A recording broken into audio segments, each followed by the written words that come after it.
नमस्कार, जय जय श्री राम। मेरी श्रृंखला अतुलित बलधामम में आप सभी का एक बार स्वागत है। यह इस श्रृंखला का तीसरा वीडियो है।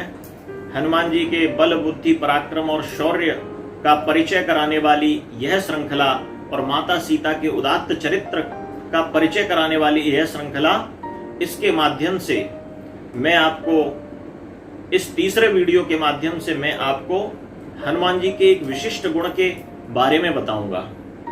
आमतौर पर हम कहीं जाते हैं और वो स्थान हमसे परिचित नहीं होता।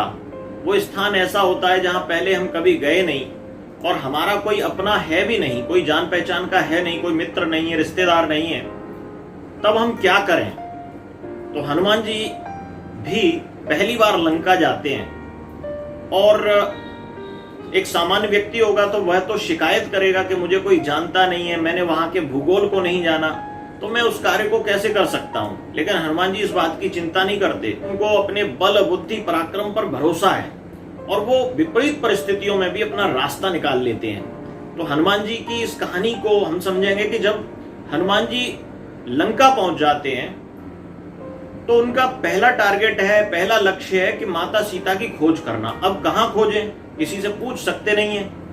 तो माता सीता की खोज के लिए वो मंदिरों का चयन करते हैं। वो देखते हैं कि रावण के लंका के जो मंदिर हैं, दुनिया भर के बुरे कार्य उसी लंका के मंदिरों के भीतर ही होते हैं। तो उन्होंने कहा कि शायद रावण ने माता सीता को किसी मंदिर में रखा हो।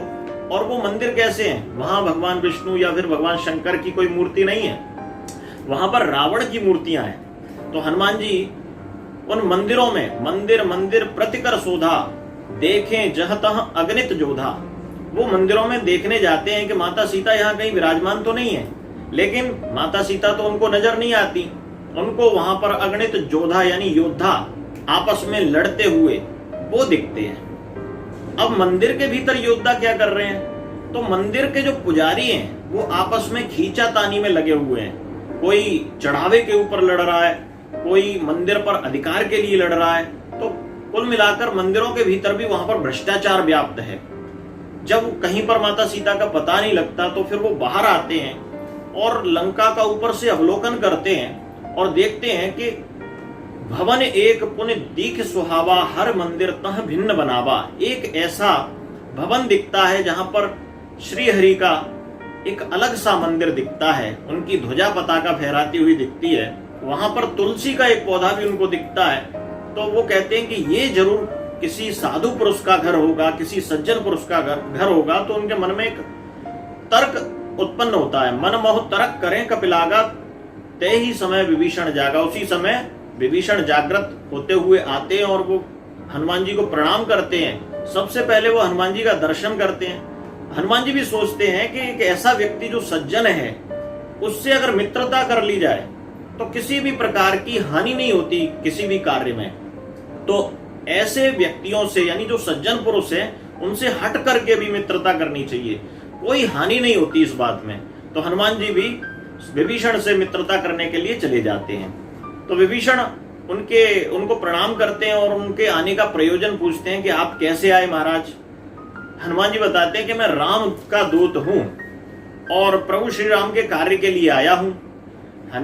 विभीषण कहते हैं हनुमान जी से कि आप अपनी कथा सुनाएं। तो हनुमान जी कहते हैं कि देखो, कथा जो होती है वो प्रभु की होती है, भगवान की होती है, किसी व्यक्ति की कथा नहीं होती। और व्यक्ति का अगर कुछ होता है तो व्यथा होती है।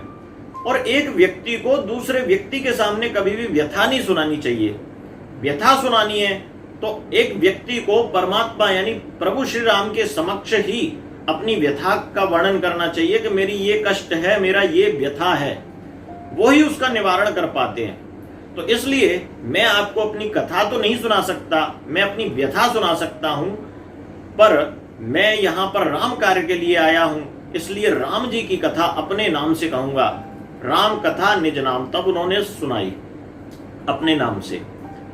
विभीषण जब पूछते हैं हनुमान जी से कि मुझ पर राम जी कृपा कब करेंगे, मैंने राम जी का निरंतर भजन किया है और राम जी से मिलने की मेरी बड़ी अभिलाषा है, उनके चरणों को स्पर्श करने की मेरी अभिलाषा है, तो क्या आप बता सकते हैं कि राम मुझ पर कृपा कब करेंगे? तो हनुमान जी कहते हैं कि राम तुझ पर अभी कृपा नहीं करेंगे, क्योंकि तू सज्जन है, तूने राम का निरंतर भजन किया है, लेकिन सज्जनता तेरी तेरे घर तक ही सीमित है। तूने सज्जनता से ऐसा कोई कार्य नहीं किया जो समाज के लिए लाभदायक रहा हो।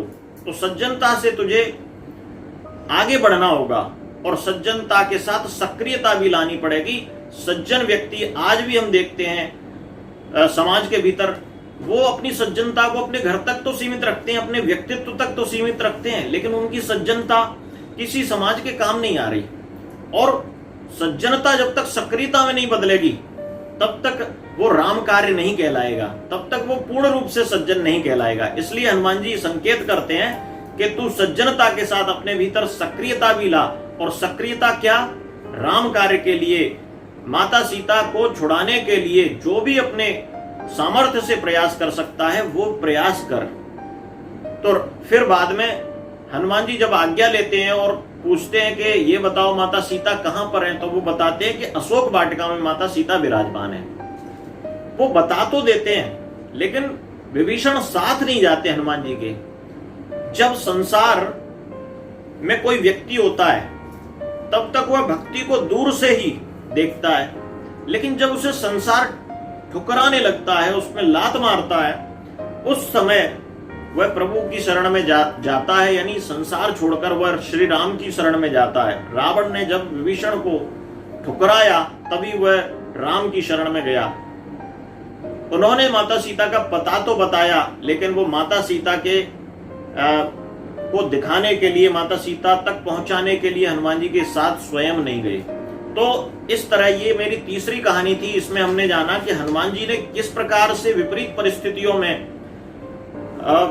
भी रास्ता निकाल के और माता सीता की खोज की। और दूसरी बात हमने जानी कि सज्जनता जब तक घर तक सीमित है तब तक वह किसी काम की नहीं है। सज्जनता सक्रियता में बदले तब वह समाज के काम आती है, तभी वह राम कार्य कहलाता है।